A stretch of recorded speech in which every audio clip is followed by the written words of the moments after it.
بسم اللہ الرحمن الرحیم۔ السلام علیکم۔ انصاف نیوز ایجنسی کے نیوز روم میں خوش آمدید۔ آج کی بریکنگ نیوز پر ایک نظر۔ السلام علیکم، میں ہوں شمریز احمد، نمائندہ خصوصی انصاف نیوز ایجنسی، رام ڈنگا، نور جمال۔ رپورٹ شامل کرتے ہیں شمریز احمد کی ڈنگا سے۔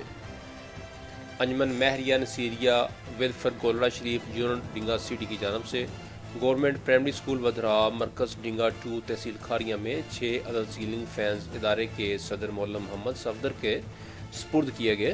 اس موقع پر پیر سید محمد یعقوب شاہ قاسمی آف پنجن شیر شاہانہ، محمد یوسف بٹ صدر امن ویلفیئر ڈنگا سٹی، سید اتفاق حسین شاہ جنرل سیکرٹری امن ویلفیئر ڈنگا سٹی، واجد حسین گولڑوی سیکرٹری اطلاعات و نشریات امن ویلفیئر ڈنگا سٹی اور ارباب ممتاز ڈار سابق اسسٹنٹ ایجوکیشن آفیسر مرکز ڈنگا موجود تھے۔